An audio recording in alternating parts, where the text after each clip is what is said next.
Hi class, this is Dr. Karsten, and today we are doing Lesson 12 from Module 5, Grade 4, EngageNY Math.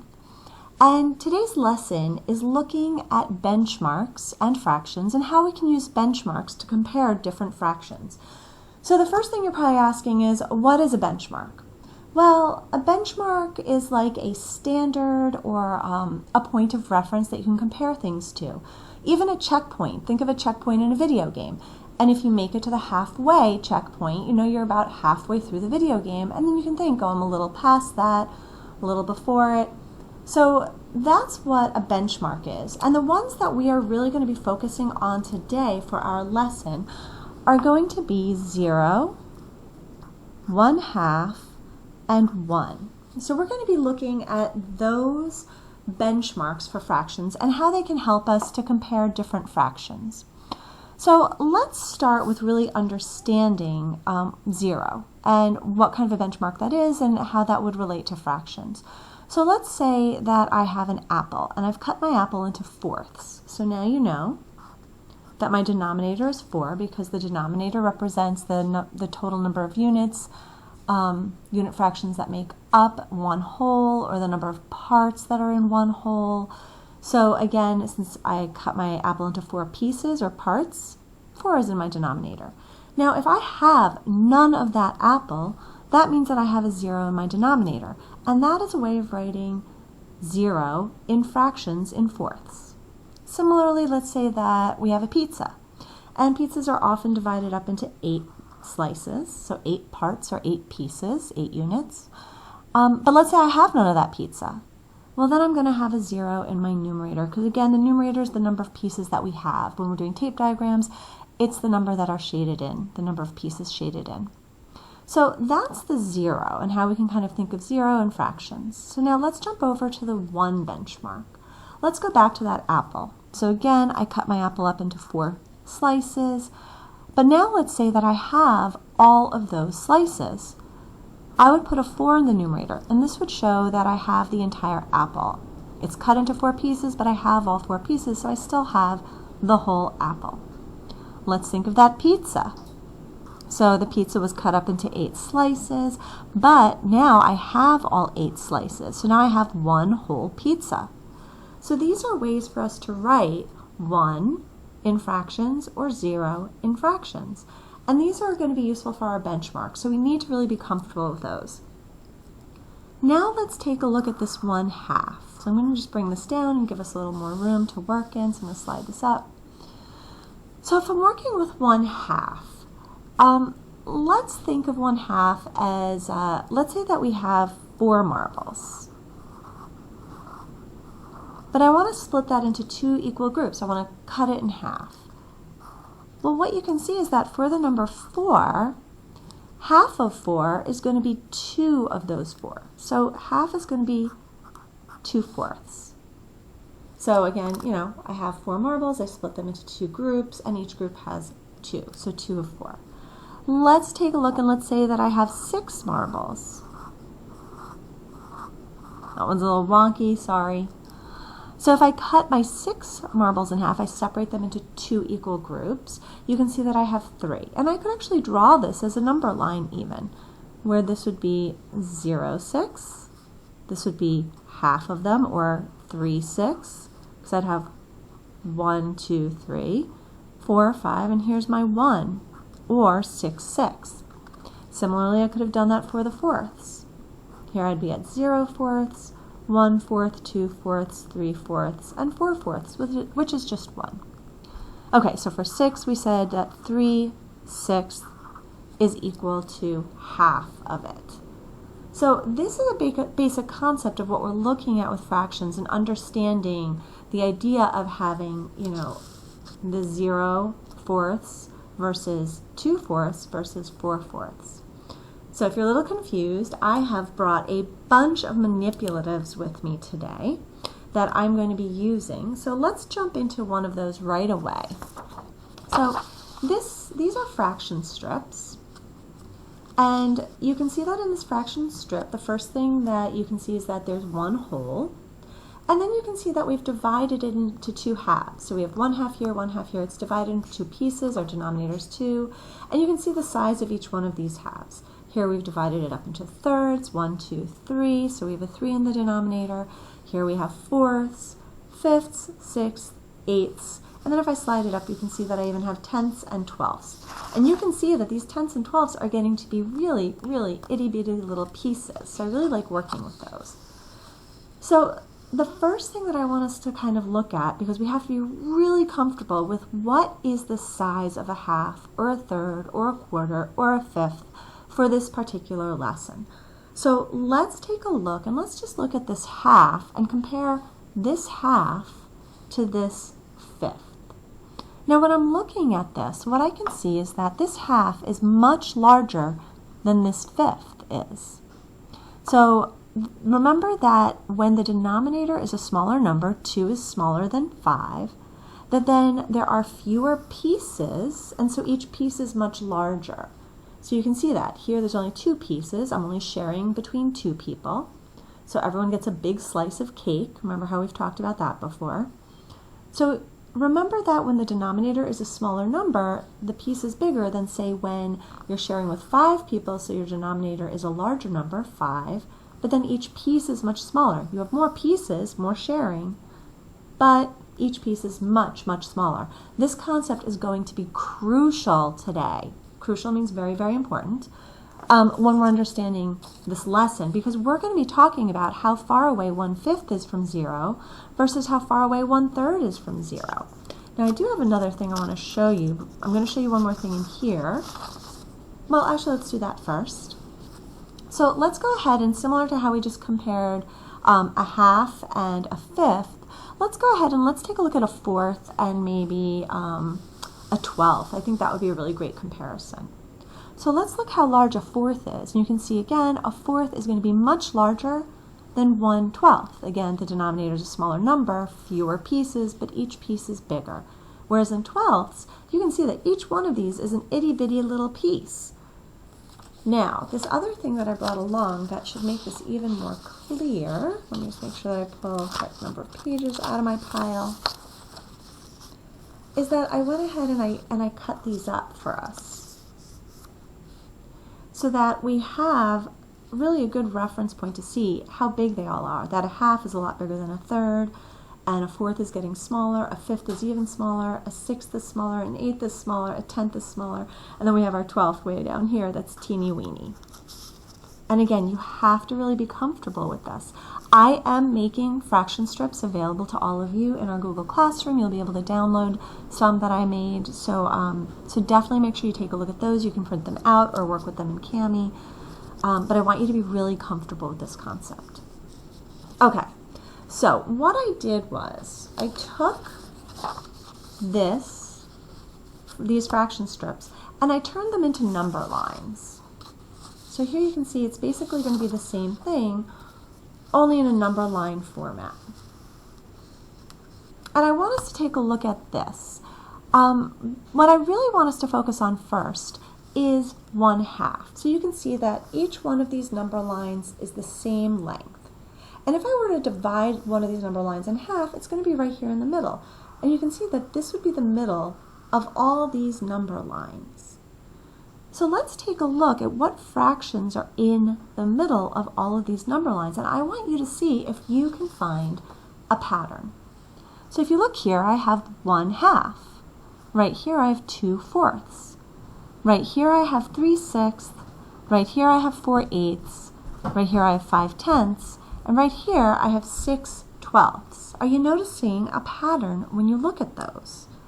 What I'm hoping that you're noticing is that for each one of these, the numerator is half of the denominator.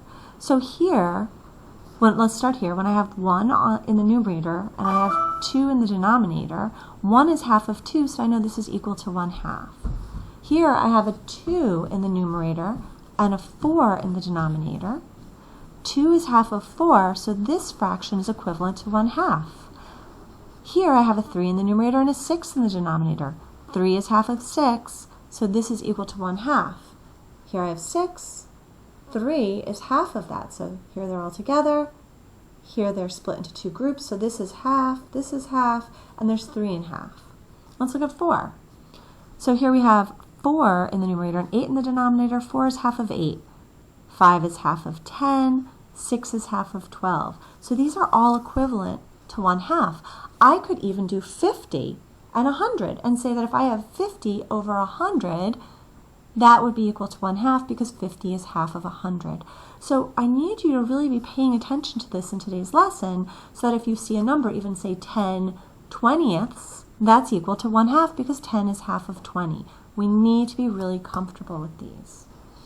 Okay, the other thing that I want us to kind of look at here when we're looking at these is let's notice how close things are to 0. So I don't know if you can see, I wrote 0 at the top of the page, but all of these are 0. And for this piece of paper, for this model that I'm using, I put them all in fraction format. So I have 0 halves or 0 thirds, 0 fourths, 0 fifths. So let's take a look and see how close 1/4 or 1/5 or 1/6 is to the 0. So let's look at a third right here, and let's look at an eighth. So you can see this one's been divided into thirds, 1, 2, 3, and this third is right here. When I have 1/8, look how close it is to 0. 1/8 is a lot closer to 0 than 1/3, which means that 1/8 is a lot smaller than a third. And I can again show that to you with my with this guy. If you look at this, again, 1/3 is a lot closer to 0 than 1/8. It's a lot bigger. Sorry, 1/3 is a lot farther than 1/8. 1/8 is a lot closer. So 1/3 is a bigger number than 1/8. But back here. So let's kind of take a look at the other side. And let's see, 2/3 is a lot farther away from 1/2 than, say, 7/8. Now, 7/8 is 1/8 away. It's just 1/8 away from 1/2. Let's take a look. Let me see if I can find my thirds. I need to find my green one. Here we go. 2/3. It's just 1/3 away from 3/3, but because this third is so much bigger, it's further away from 3/3. So in this case, 2/3, which is almost 3/3, is 1/3 away, is actually smaller than 7/8 because 7/8 would be all these 8s, and it's going to be very close to 1/2. I know it's a little confusing. You know that as we do more examples, it's going to make more sense. Ooh, that was really trippy. My hand like blurred.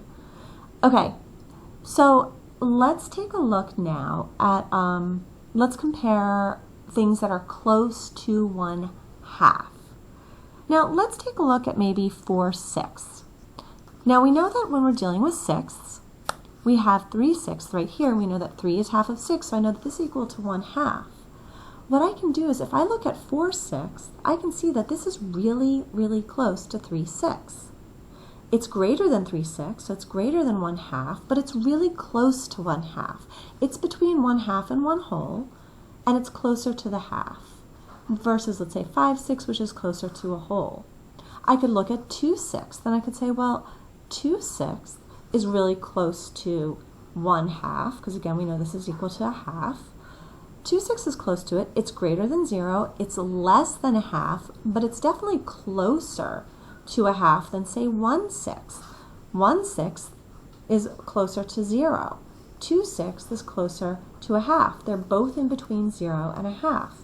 If I look over here, we have 4/6 and 5/6. They're both between 1/2 and 1, but 4/6 is closer to a half. 5/6 is closer to 1. This is how we're going to be looking at these. We're going to be taking a look and seeing, are things close to 0? Are they between 0 and a half? Are they closer to the 0 and a half? Are they between a half and a whole? What are they closer to? Are they equal to a half? And that's going to be an important one for the later questions. So let's go ahead and I want to talk about one more really important thing. So you can't see it as well on this. So let's go back to our other example, the fraction strips. Now you can see that when we divided things in half, we have a nice middle there. Sorry, my computers did something. Oh, I don't want these in the way, distracting us. You can see that clearly when I have split my whole into halves, we have 1/2. When I split my whole into quarters, you can see that I also have a half right here. And we saw that when we looked at the other page. But look at this third. Third does not split evenly into halves. It absolutely doesn't. Similarly, fifths does not split evenly into halves compared to the other ones. So let me pull those two fraction strips out and let me put them just down on a blank piece of paper for us to kind of look at really quick. So just to isolate them a little bit. So if I'm looking at this third, again, you can see that it doesn't divide evenly. If I tried to divide this in half, like I'm going to fold it into half, it doesn't divide evenly. I'm right in the middle of this one. What you have to be comfortable with for this is that 1/3 is less than the halfway, and that 2/3 is going to be larger than what is half. So let's say, let me put this on a nice number line for us to just look at really quickly. And this will help it make more sense too. So here I have 0, a half, and 1. And if I look at this third, again, you can see it doesn't have a halfway mark. What it has is a third, and it has 2/3. So I have 1/3, 2/3, and then this would be 3/3 or 1 whole. So if I'm looking at this, what you need to be comfortable with is understanding that 1/3 is less than a half. It's between 0 and a half, and it's kind of closer to a half. If I pull this out of the way, you can see that more. And that 2/3, let me make this a little neater for us, is between a half and a whole, and it's closer to the half also in this case. Similarly, and I'm going to just kind of move that up there, let's take a look at our fifths here. And you have to be comfortable with the fifth also for today's lesson especially. I can go ahead and I can mark off where these fifths are. So you can see I have 1/5, and then I have 2/5, and then I have 3/5, and none of them are hitting on that half. And I have 4/5, and then I'd have 5/5 or 1 whole. So you can see that 1/5 is between 0 and a half, but it's closer to the 0. 2/5 is between 0 and a half, but it's closer to the half. It's still less than a half, but it's closer. You can see that 3/5, 1, 2, 3, is between 1/2 and 1, but it's closer to a half. And let's look at 4/5. 1, 2, 3, 4. 4/5 is again between 0 and 1, but in this case it's closer to the 1 whole.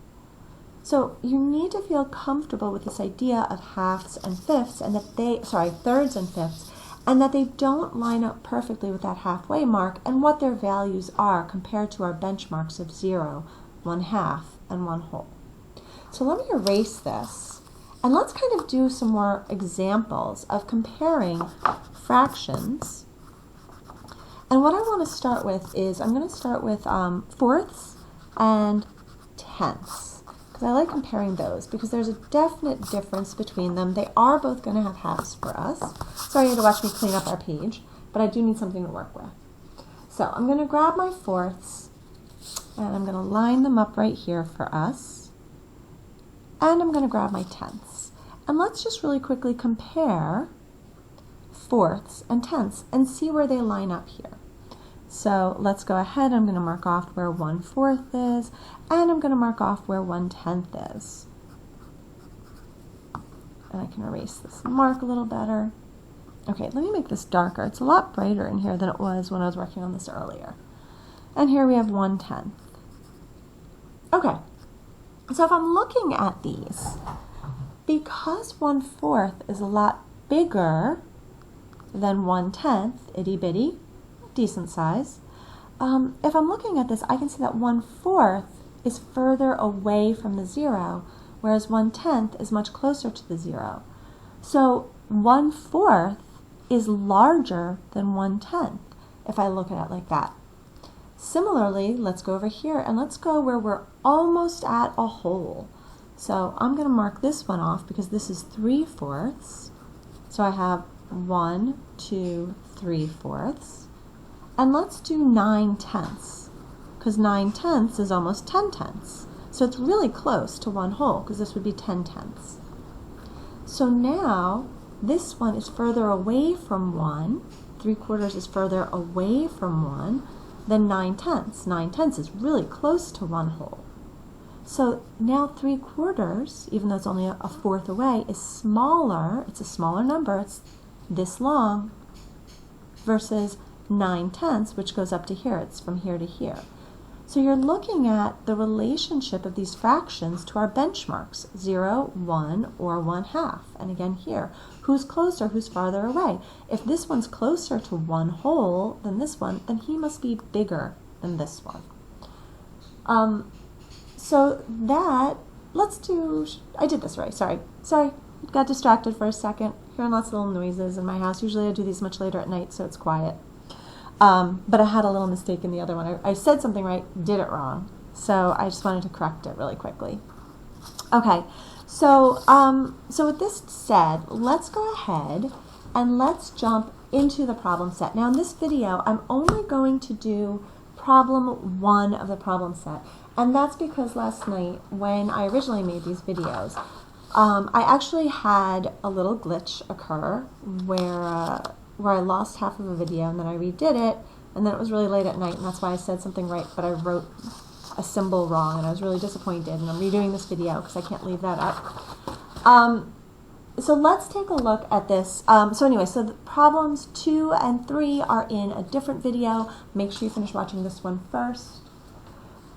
So let's take a look at problem 1. And now that we're into our problem set, I can bring this video down and let me kind of make it line up a little better, because we don't need it to be so far away. I want you to be able to read what I'm reading and see what I'm seeing. So here we go. So problem set, lesson 12 problem set. So let's take a look at the first problem. So in our first problem, it says, plot the following points on the number line without measuring. I'm actually going to do this twice. I'm going to do it 2 different ways. The first time, I'm just going to do a really quick sketch, because the real idea of this lesson is that we can use reasoning. We can use what we know about fractions and our benchmarks to kind of figure out what is the relationship between all these fractions. But then I'm also going to use decomposing of fractions, and I'm going to decompose 1/3 and 5/6 into 12ths just to show it on here as well, just to be more exact. I want to do it both ways, but I think I want to first do it the quick sketch way. Now, this is what's really important for this lesson, is being able to do the quick sketch way. So I quick redrew our number line for us. It's all ready and set to go. And let's go ahead and see if we can figure out where to place 1/3, 5/6, and 7/12 on our number line. So let's start with 1/3. So remember what I said to you before. 1/3 doesn't actually get to 1/2. Let me see if I can grab our 1/3 again. 1/3 is imperfect. It doesn't have a half here. Or not imperfect, I shouldn't say that. Scratch that. But it doesn't have a half on it. And 1/3 is less than a half. So if I were to kind of mark off thirds, I would put them right about here. So I'm going to go ahead and say that 1/3 is less than a half. I know that because I know my thirds. And I'm going to go ahead and mark it right here. So what about this 5/6? Well, 5/6 is really, really close to 6/6, and 6/6 would be one whole. So since I know that 5/6 is very close to 6/6 or one whole, I'm going to put it around here. So I'm just going to go ahead and do that. Oh, and I guess I could be using my pen, whatever. So that's 6/6. So now let's take a look at 7/12. And I'm looking at that number 7, and it's not really close to, say, 1 or 0, and it's not close to 12/12. So remember that that's what I'm comparing. Sorry about that. So again, 7/12, it's not close to 0, 7. 7 is not close to 12. It's kind of in between. It's very close to halfway between 0 and 12. It's going to be like somewhere in the middle here. So if I'm thinking that way, what I'm going to do is I'm going to think about what would 1/2 of 12 be? Because then I can work with my benchmark of 1/2. And I know that 6/12 is equal to 1/2 because 6 is half of 12. So now this is where 6/12 would be. 7/12 is going to be just a little bigger than that. So I'm going to go ahead and put 7/12 right here.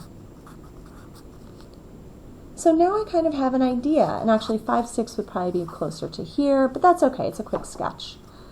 So now I can compare these and say, well, 7/12 is pretty close to the middle, it's a little bit more than a middle.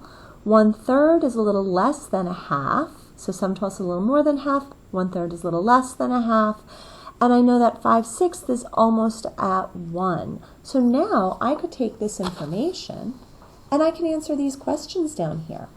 This one says, what's the relationship between 7/12 and 1/2? Well, I can see that 7/12 is a little bigger than 1/2. So the alligator eats the bigger number, right? So he's going to chomp that 7/12. He's hungry.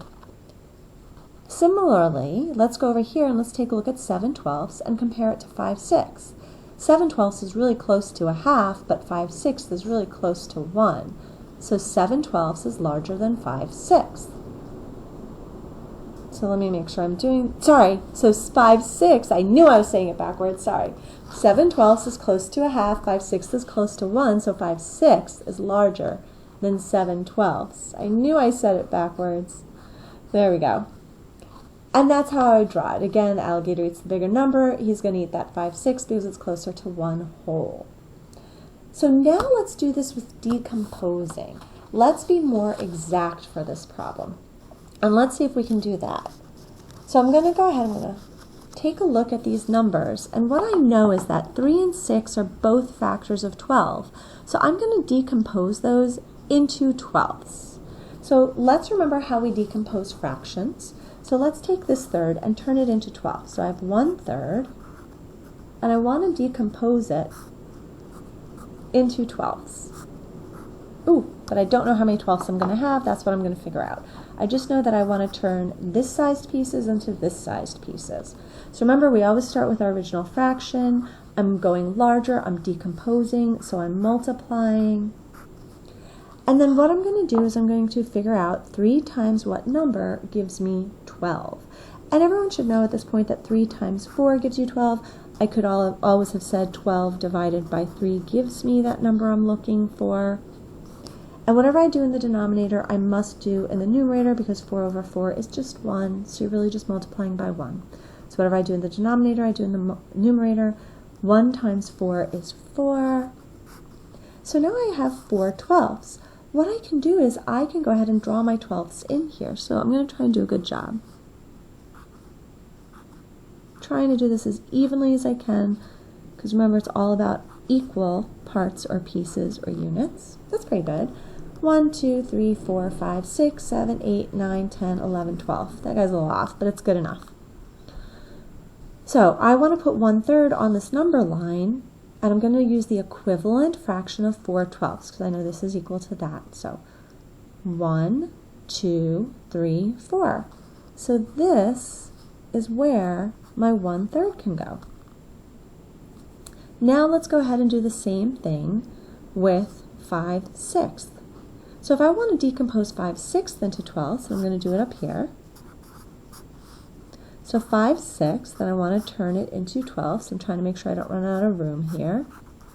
Just kind of make it out. I'm going to slide us over.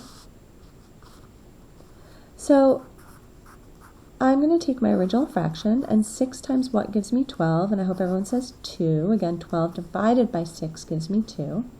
Whatever I do in the denominator, I have to do in the numerator, and 5 times 2 is 10. So now I can put 5/6 right on here, and I'm going to put it at 10 12ths.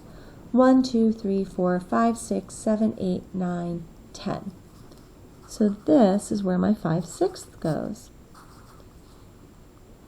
Now, the 7 12ths is super easy because it's already in 12ths, so I can just count it up. 1, 2, 3, 4, 5, 6, 7. So I know that right here is where 7 12ths goes. This would be 6/12, this is 7/12. So now I have a much more specific number line that's really accurately drawn, or as accurately as I can, eyeballing these units. But this is what it's going to look like, and now you can again see that 1/2 is smaller than 7/12, or 7/12 is greater than 1/2, and you can again also see that 7/12 is smaller than or less than 5/6.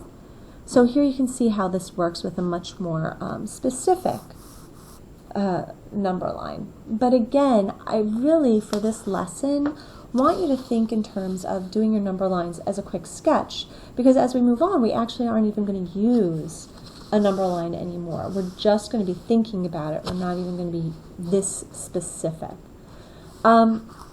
So I hope this makes sense to you. I hope that you're understanding this. Oops, sorry about bumping that. What I want you to do now is watch the next video. In the next video, I actually do problem 2 for you or with you, and then I go into problems 3, and we do about half of them together, and I give you some hints for the rest of them. So that'll really help you out with today's work. So with that said, go good night, or good morning, or whenever you're watching this. Go click over, and I will see you in our Google Classroom. So go watch that second video. All right, bye.